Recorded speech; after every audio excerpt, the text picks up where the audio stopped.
Okay, it's 8 a.m. We'll call this meeting of the RDC together to order. And roll call, BJ, Debbie.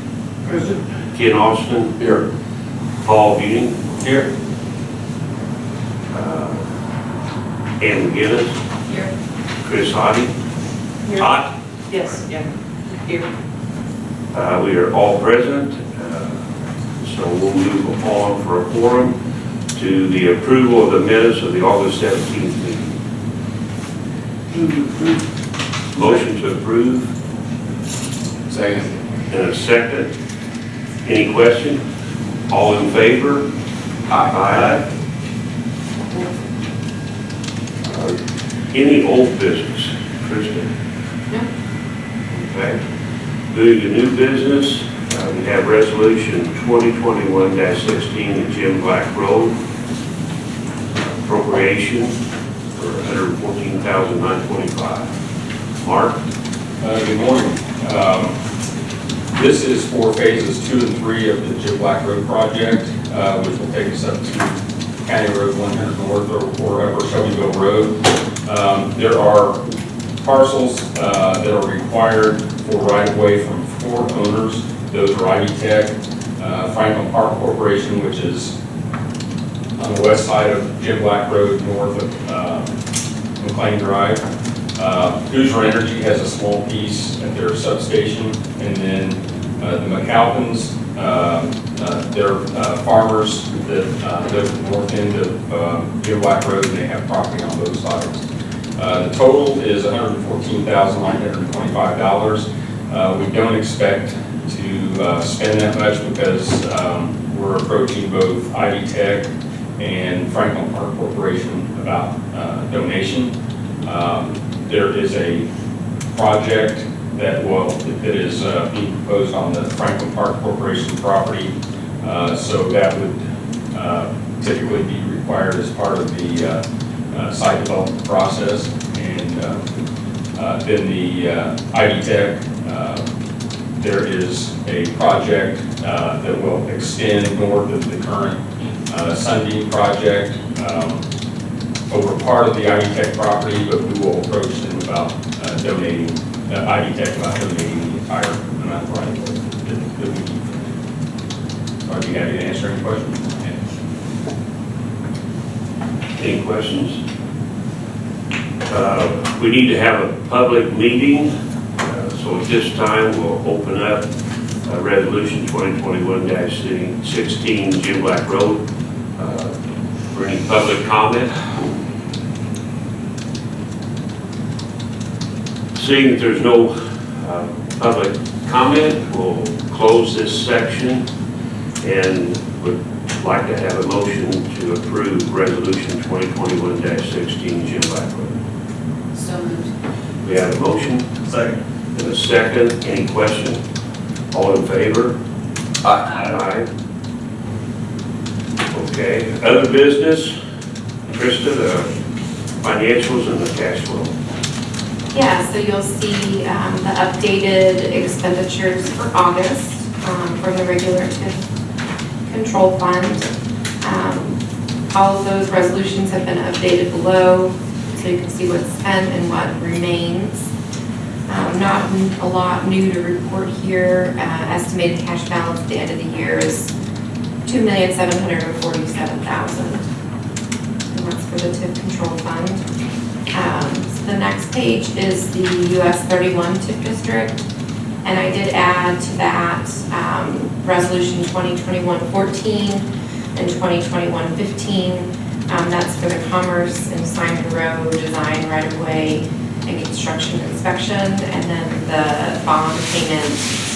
There were some expenses for that, for the RDA bond.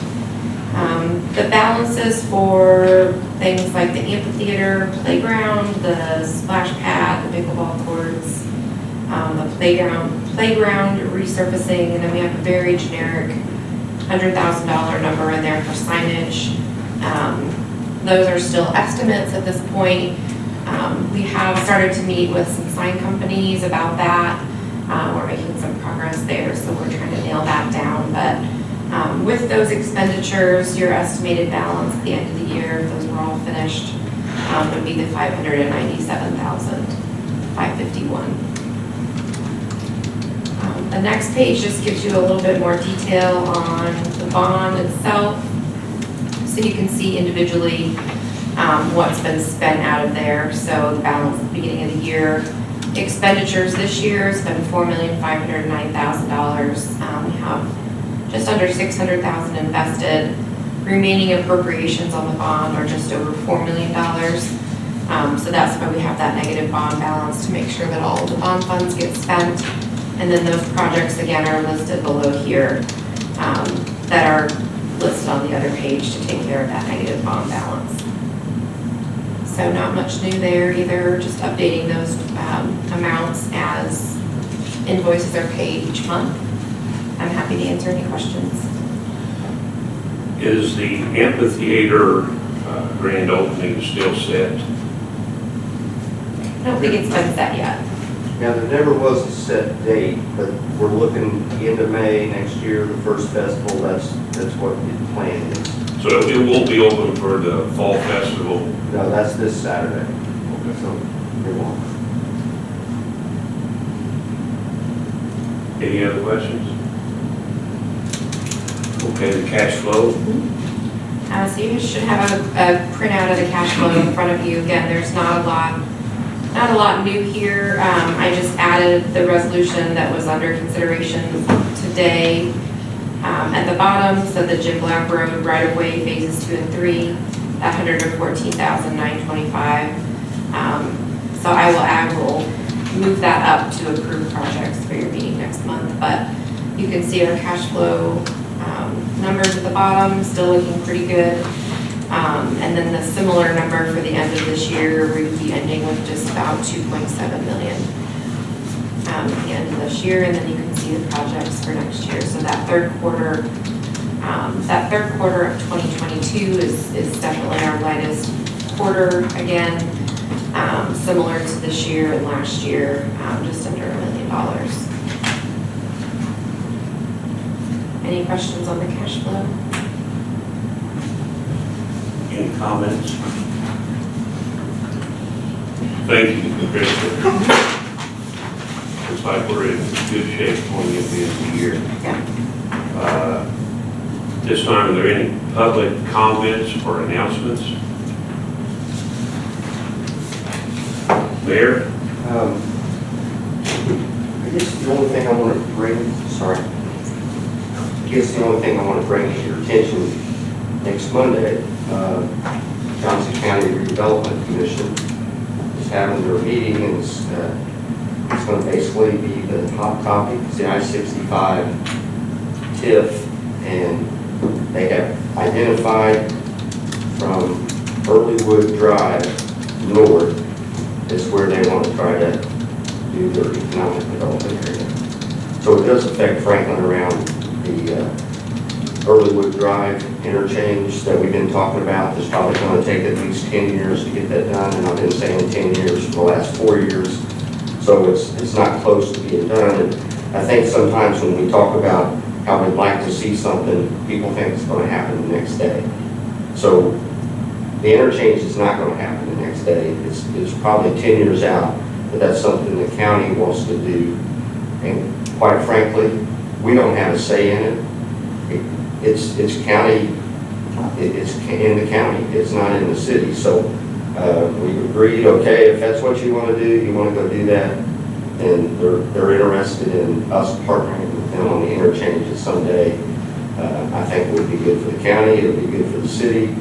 But I just, the interchange, to me, that's pretty important to the city of Franklin someday down the road.